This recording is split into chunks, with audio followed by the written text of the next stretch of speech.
대통령에 대한 탄핵 소추안이 가결된 후 처음으로 오늘 국회에서 대정부 질문이 열립니다.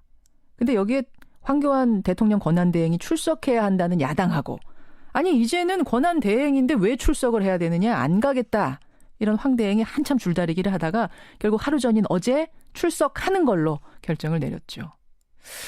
이렇게 사사건건 지금 야당하고 황 권한대행이 부딪히고 있습니다. 그런가 하면 정우택 신임 새누리당 원내대표는 어제 야당들 찾아갔다가 뭐 문전박대를 당했다, 이런 얘기도 나오는데요. 더불어민주당 우상호 원내대표 직접 만나보지요. 우상호 원내대표님 안녕하세요. 네네, 안녕하세요. 우선 어제 정우택 원내대표 야당한테 문전박대 당했다고 많이 서운해하시던데요. 아니 근데 몇 시에 찾아오겠다고 연락도 없이 그냥 슥 들어와서 안 만나줬다는 그러고 가시더라고요. 그래서 제가 그 시간에 유일호 부총리 만나고 있었거든요. 예. 그러니까 제가 볼 때는 문전박대 코스프레를 하신 거죠. 그래서 이제 일부러 문전박대 당하려고 오신 거라. 예.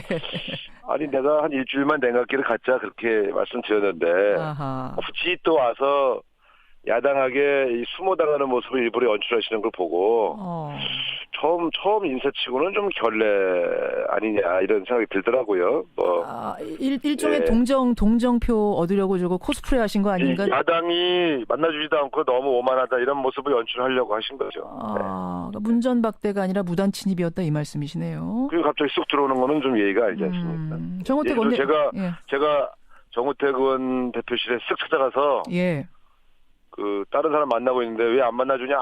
그러고 소리 지르고 나오면 황당할 거 아니에요? 그러니까 그건 좀 그렇더라고요. 네. 정우택 원내대표가 그러시더라고요. 협상 파트너로서 제가 더 보고 싶고 더 필요할 때가 길지 않은 시간 내에 있을 거다.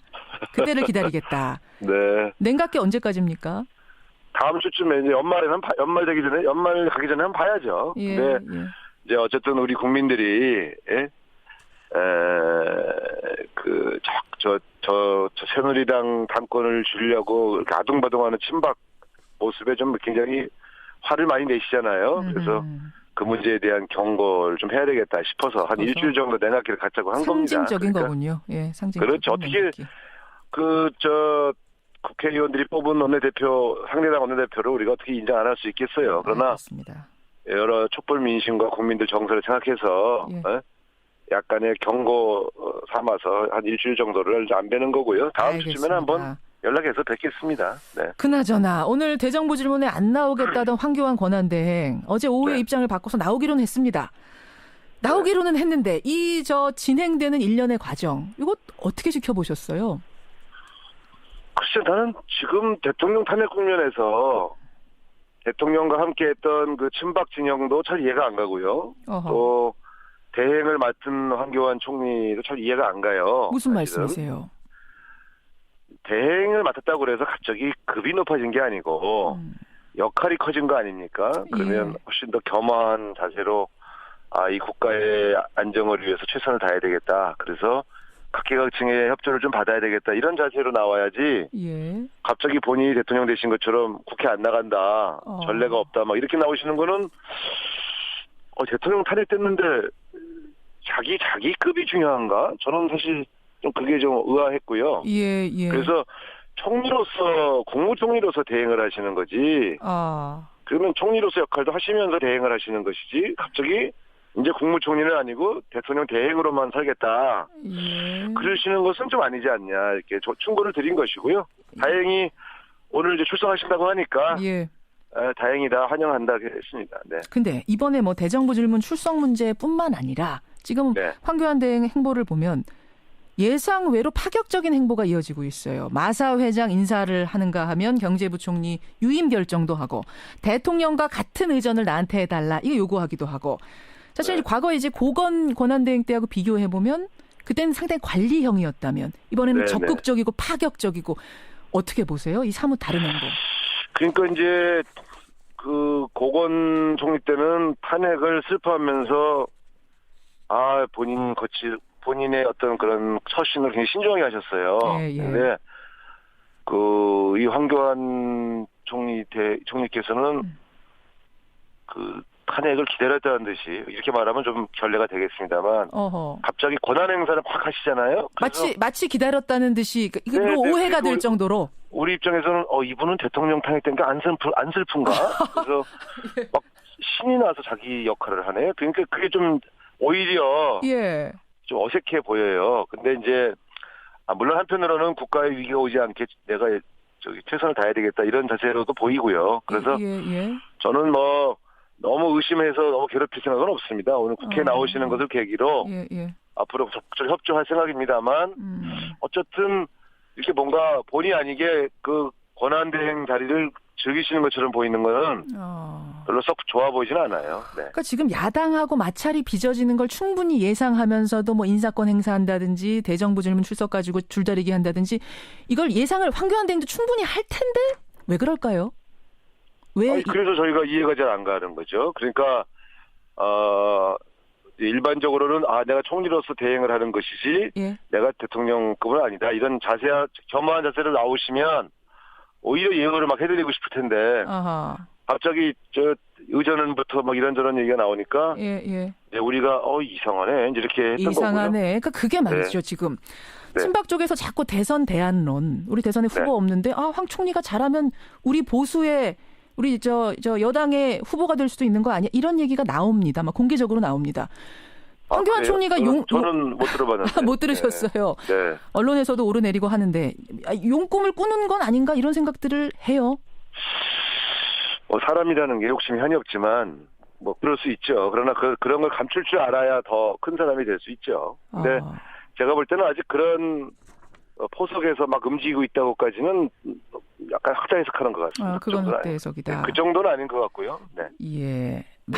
만약 헌법재판소 탄핵 심판이 길어지면은 1월 말에 헌법재판소장 임기 끝납니다. 3월 중순에는 이정미 재판관 임기 끝납니다.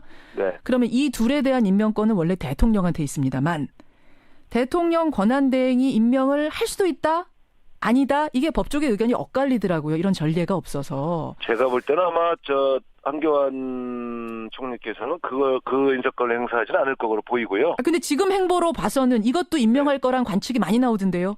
저는 그렇게 안 봅니다. 네. 만약 그렇게 하면 그건 문제가 될 거라고 보십니까? 그건 문제가 되죠. 예. 아하. 그거는 저희가 인정하기가 매우 어렵죠. 그리고 그거는 잘 아시겠습니다만 왜 행사하기 어렵다고 보냐면 그 경우는 국회에서 인준을 합니다. 아하. 예, 만약에 황교안 총리가 그 권한을 행사하시면 우리가 국회에서 인준을 안 하게 될 겁니다. 절대 인준 안 할 것이다. 그 일은 벌어지지 않을 것이고. 국회에서 인준을 하지 않은 인사권은 행사하시겠지만 국회에서 동의하지 않을 그런 인사권을 행사하실 것으로는 저는 보이지는 않습니다. 알겠습니다. 민주당 우상호 원내대표 지금 만나고 있습니다. 그나저나 박 대통령의 탄핵 심판 답변서가 공개가 됐어요. 박 대통령 모든 의혹 부정하면서 헌법 위반한 사실 없고 탄핵당할 이유도 없다. 최순실이 국정 관여했다면 그 비율은 1% 미만이다. 키친 캐비넷에 불과하다. 그러니까 뭐 자문 구하는 어떤 이런 사람에 불과했다. 이 반박문은 어떻게 보셨습니까?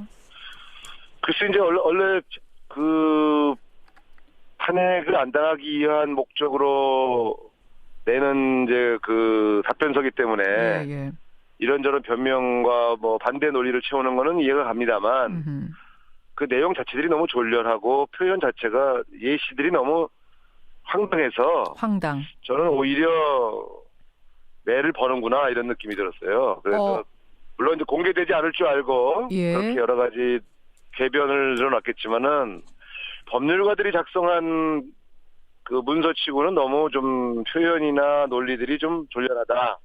이런 느낌을 지우기가 좀 어려웠습니다. 그 키친 캐비넷이니 뭐 무슨 버블이니 이런 말들 법률적 용어가 아니잖아요. 아니죠. 그러니까 법률가들이 법률적 용어로 이 반대 논리를 정교하게 작성하는 것이 원래 보통 상례인데 제가 그 키친 캐비넷 얘기 듣고 한참 웃었다가 그게 뭡니까? 그게 무슨 최순실 씨가 어떻게 키친 캐비넷이에요.